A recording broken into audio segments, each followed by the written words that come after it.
والمحصنات من النساء إلا ما ملكت أيمانكم كتاب الله عليكم، وأحل لكم ما وراء ذلكم أن تبتغوا بأموالكم محصنين غير مسافحين، فما استمتعتم به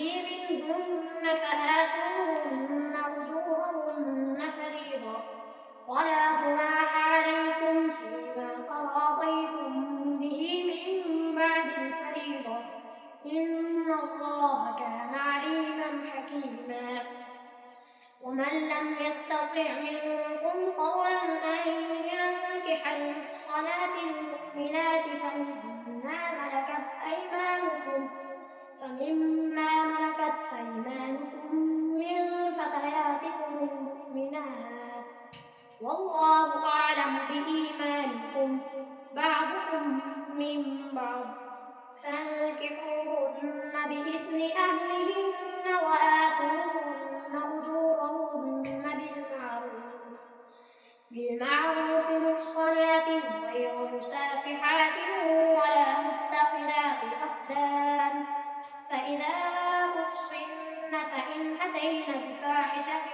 فعليهن نصف ما على المحصنات من العذاب، ذلك لمن خشي العنة منكم،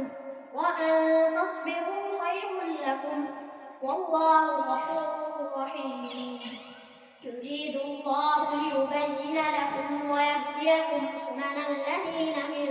قبلكم ويتوب عليكم، والله عليم حكيم. والله يريد أن يتوب عليكم ويريد الذين يتبعون الشهوات أن تميلوا ميلا عظيما. يريد الله أن يخفف عنكم وخلق الإنسان ضعيفا. يا أيها الذين آمنوا لا تأكلوا أموالكم بينكم بالباطل إلا أن تكون تجارة عن تراض منكم، ولا تقتلوا أنفسكم إن الله كان بكم رحيما. ومن يفعل ذلك عدوانا وظلما فسوف نصليه نارا، وكان ذلك على الله يسيرا. إن تجتنبوا كبائر ما تنهون عنه نكفر عنكم سيئاتكم وندخلكم مدخلا كريما. ولا تتمنوا ما فضل الله به بعضكم على بعض، للرجال نصيب مما اكتسبوا وللنساء نصيب مما اكتسبوا، واسألوا الله من فضله إن الله كان بكل شيء عليما. ولكل جعلنا موالي مما ترك الوالدان والأقربون والذين عقدت أيمانكم فآتوهم نصيبهم إن الله كان على كل شيء شهيدا. الرجال قوامون على النساء بما فضل الله بعضهم على بعض وبما أنفقوا من أموالهم، فالصالحات قانتات حافظات للغيب بما حفظ الله، واللاتي تخافون نشوزهن فعظوهن واهجروهن في المضاجع واضربوهن، فإن أطعنكم فلا تبغوا عليهن سبيلا إن الله كان عليا كبيرا. وإن خفتم شقاق بينهما فابعثوا حكما من أهله وحكما من أهلها إن يريدا إصلاحا يوفق الله بينهما إن الله كان عليما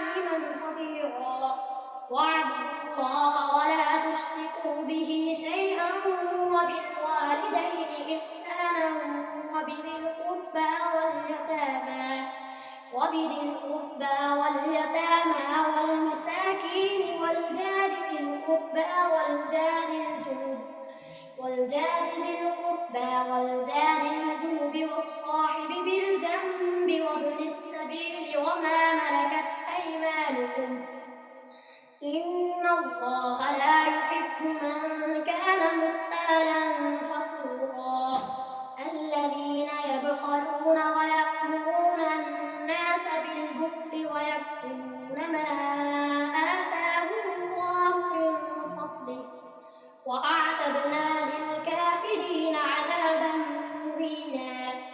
والذين ينفقون أموالهم رئاء الناس ولا يؤمنون بالله ولا باليوم الآخر ومن يكن الشيطان له قرينا فساء قرينا وماذا عليهم لو آمنوا بالله واليوم الآخر وأنفقوا مما رزقهم الله وكان الله بهم عليما إن الله لا يظلم مثقال ذرة وإن تك حسنة يضاعفها ويؤت من لدنه أجرا عظيما فكيف إذا جئنا من كل أمة بشهيد وجئنا بك على هؤلاء شهيدا يومئذ يود الذين كفروا وعصوا الرسول لو تسوى بهم الأرض ولا يكتمون الله حديثا يا أيها الذين آمنوا لا تقربوا الصلاة وأنتم سكارى حتى تعلموا ما تقولون ولا جنبا إلا عابري سبيل حتى تغتسلوا وإن كنتم مرضى أو على سفر أو جاء أحد منكم من الغائط أو لامستم النساء فلم تجدوا ماء فتيمموا صعيدا طيبا فامسحوا بوجوهكم وأيديكم إن الله كان عفوا غفورا ألم تر إلى الذين أوتوا نصيبا من الكتاب يشترون الضلالة ويريدون أن تضلوا السبيل والله أعلم بأعدائكم وكفى بالله وليا وكفى بالله نصيرا من الذين هادوا يحرفون الكلم عن مواضعه ويقولون سمعنا وعصينا واسمع غير مسمع وراعنا ليا بألسنتهم وطعنا في الدين ولو أنهم قالوا سمعنا وأطعنا واسمع وانظرنا لكان خيرا لهم وأقوم ولكن لعنهم الله بكفرهم فلا يؤمنون إلا قليلا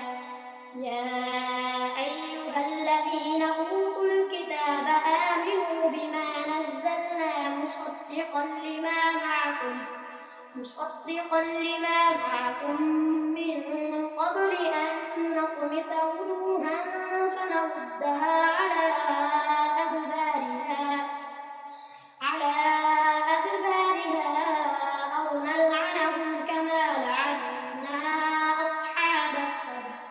وكان أمر الله مفعولا إن الله لا يغفر أن يشرك به ويغفر ما دون ذلك لمن يشاء ومن يشرك بالله فقد افترى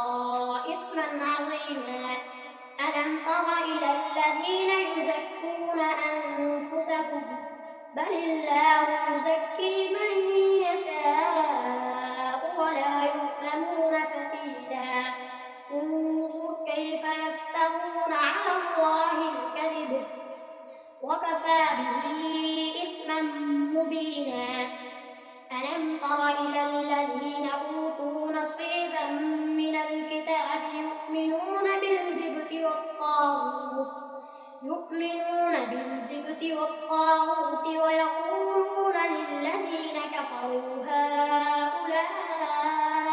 أهدى من الذين آمنوا سبيلا أولئك الذين لعنهم الله ومن يلعن الله فلن تجد له نصيرا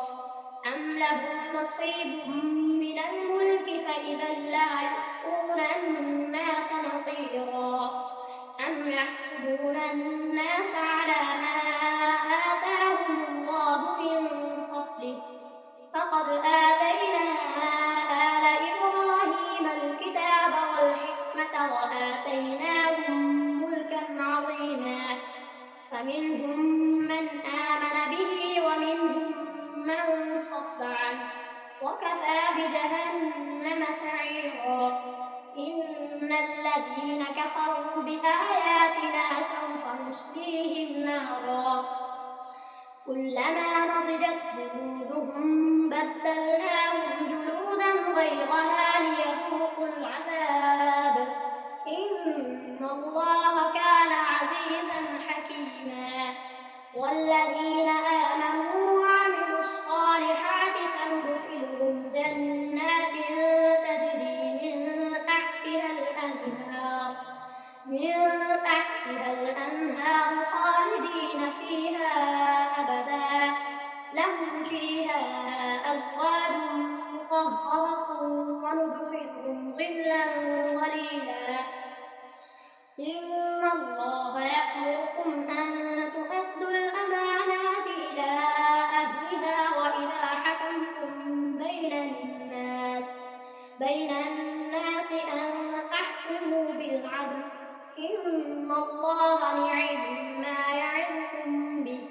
إن الله كان سميعا بصيرا يا أيها الذين آمنوا أطيعوا الله وأطيعوا الرسول وأولي الأمر منكم فإن تنازعتم في شيء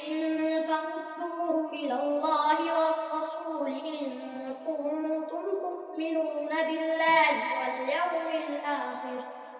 ذلك خير وأحسن تأويلا ألم تر إلى الذين يزعمون أنهم آمنوا بما أنزل إليك وما أنزل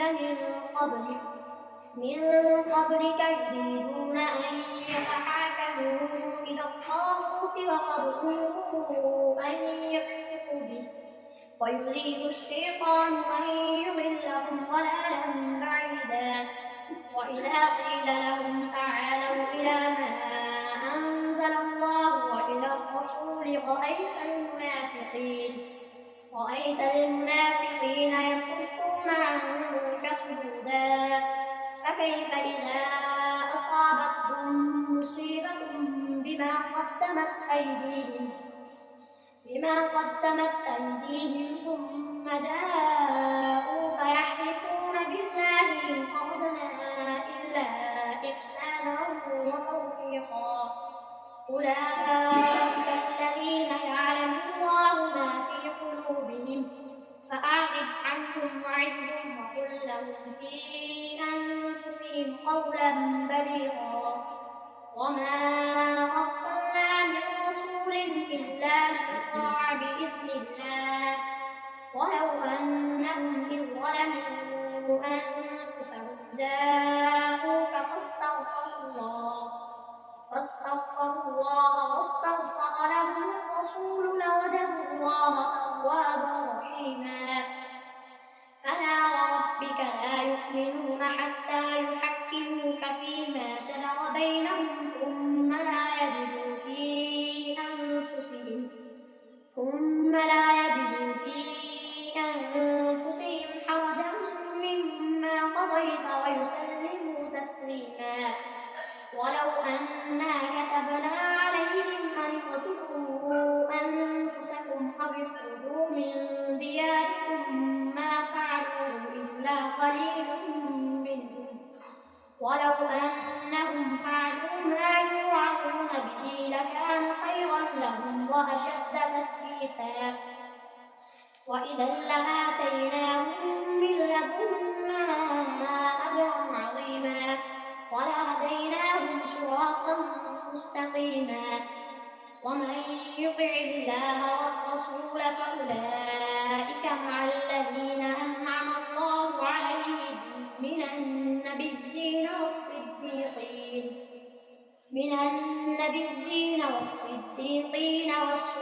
والشهداء والصالحين وحسن أولئك رفيقا. ذلك الفضل من الله وكفى بالله عليما. يا أيها الذين آمنوا خذوا حذركم فانفروا ثبات أو انفروا جميعا. وإن منكم لمن ليبطئن فإن أصابتكم مصيبة قال قد أنعم الله علي إذ لم أكن معهم شهيدا ولئن أصابكم فضل من الله ليقولن كأن لم تكن بينكم وبينه مودة يا ليتني كنت معهم فأفوز فوزا عظيما. فليقاتل في سبيل الله الذين يسرون الحياة الدنيا بالآخرة ومن يقاتل في سبيل الله فيقتل أو يغلب فسوف نؤتيه أجرا عظيما. وما لكم لا تقاتلون في سبيل الله والمستضعفين من الرجال والنساء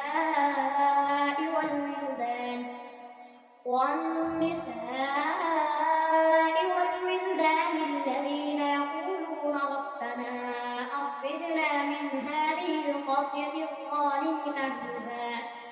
واجعل لنا من لدنك وليا واجعل لنا من لدنك نصيرا. الذين آمنوا يقاتلون في سبيل الله والذين كفروا يقاتلون في سبيل الطاغوت فقاتلوا أولياء الشيطان إن كيد الشيطان كان ضعيفا. ألم تر إلى الذين قيل لهم كفوا أيديكم وأقيموا الصلاة وآتوا الزكاة فلما كتب عليهم القتال إذا فريق منهم يخشون الناس كخشية الله أو أشد خشية وقالوا ربنا لم كتبت علينا القتال لولا أخرتنا إلى أجل قريب قل متاع الدنيا قليل والآخرة خير لمن اتقى ولا تظلمون فتيلا. أينما تكونوا يدرككم الموت ولو كنتم في بروج مشيدة وإن تصبهم حسنة يقولوا هذه من عند الله وإن تصبهم سيئة يقولوا هذه من عندك قل كل من عند الله فما هؤلاء القوم لا يكادون يفقهون حديثا. ما أصابك من حسنة فمن الله وما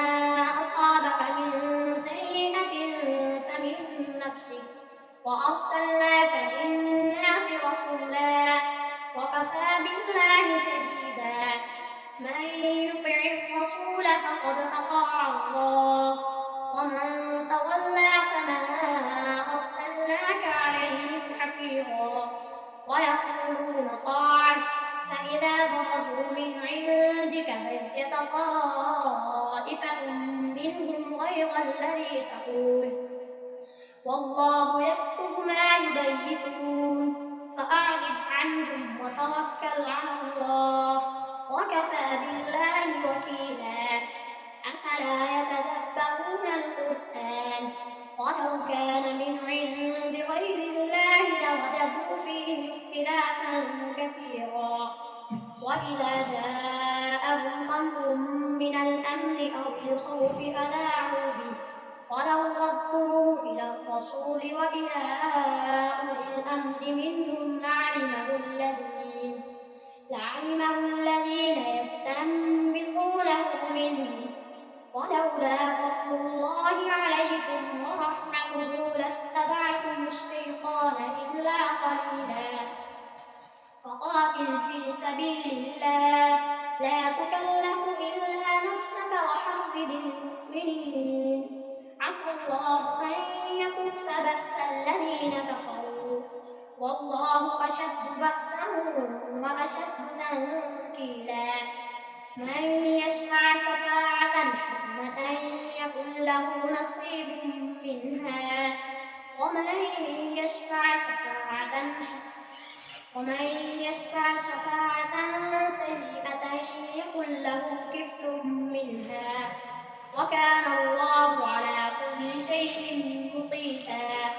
وإذا حييتم بتحية فحيوا بأحسن منها أو ردوها إن الله كان على كل شيء حسيبا الله لا إله إلا هو ليجمعنكم إلى يوم القيامة لا ريب فيه